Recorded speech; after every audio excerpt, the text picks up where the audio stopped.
আল্লাহর কোরআনের সংবিধান যে বারবার প্রতারিত হয়েছে, আল্লাহর কোরআনের আইন যে বারবার প্রতারিত হওয়ার পর 24 বছর পরে দেশের মুসলমানরা সিদ্ধান্ত নিয়েছিল তোমাদেরকে সালাম জানাই দিলাম, তোমাদের সঙ্গে আর নাই 7 সমুদ্র 13 নদী পার হয়ে তোমাদের সঙ্গে আমরা সম্পর্ক জুড়েছিলাম চেহারা দেখার জন্য নয়, আমরা তোমাদের সঙ্গে জুড়েছিলাম আল্লাহর কোরআনের আইন পাওয়ার জন্য।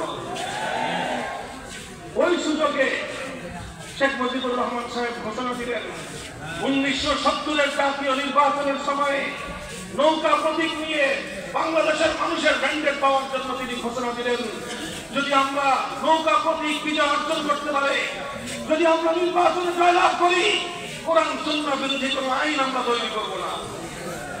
পরে দেখুন সেই 70-এর আওয়ামী লীগের নির্বাচনী ইশতেহার যদি আমার এক কথা ভুল প্রমাণ করতে পারেন, আর কোনদিন মানুষের মঞ্চে কথা বলবো না।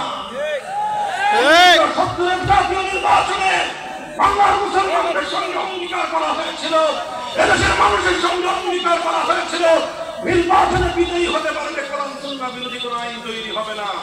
অর্থাৎ তিনি ঘোষণা দিয়েছিলেন সার্বভৌমত্ব হবে কার? চিৎকার করবেন, আইন চলবে কার? আল্লাহর কোরআন বিরোধী কোনো আইন থাকবে না, সুন্নাহ বিরোধী কোনো আইন থাকবে না, ইসলাম বিরোধী কোনো আইন থাকবে না। এই ঘোষণা দেওয়ার পর এদেশের মুসলমানরা অভূতপূর্ব সমর্থন দিল। গোটা বাংলাদেশের সমস্ত মানুষগুলো নৌকা বাক্সের সিল মেরে সারা অভূতপূর্বভাবে গোটা পাকিস্তানের মধ্যে নিরঙ্কুশ সংখ্যাগরিষ্ঠতা দিয়ে তাদেরকে ক্ষমতায় পাঠানোর ব্যবস্থা করলো।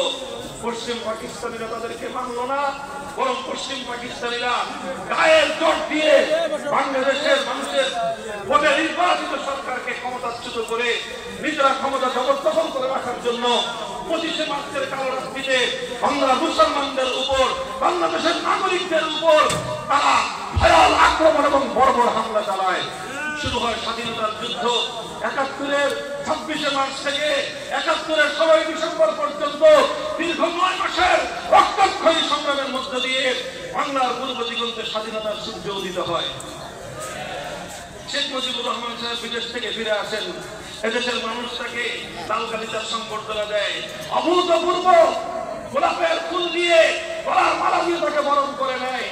কিন্তু 71-এর পরে ভারত পাকিস্তান হয়ে, লন্ডন হয়ে, ভারত হয়ে বাংলাদেশে আসার পর দেখা গেল সেই 70-এর নির্বাচনের কোরআন সুন্নাহ বিরোধী আইন তৈরি না করার সেই অঙ্গীকারকারী শেখ মুজিব আর সেই শেখ মুজিব নাই, এটা এখন নতুন এক শেখ মুজিব।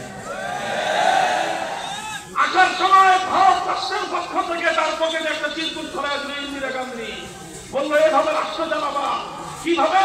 তোমার রাষ্ট্রের সংবিধানের মূলনীতি হবে 4টি: জাতীয়তাবাদ, গণতন্ত্র, সমাজতন্ত্র, ধর্মনিরপেক্ষতাবাদ।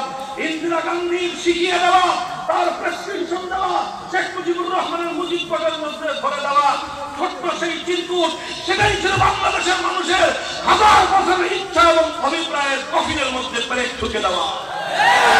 তিনি সেদিন দেশের মানুষের সঙ্গে গাদ্দারি করেছিলেন, যেদিন তিনি কোরআন সুন্নাহ বিরোধী আইন তৈরি করবেন না করার অঙ্গীকার করে জনগণের ম্যান্ডেট দিয়ে স্বাধীনতা অর্জন করার পর বাংলার মানুষের সঙ্গে গাদ্দারি আর বিশ্বাসঘাতকতা করেছিলেন।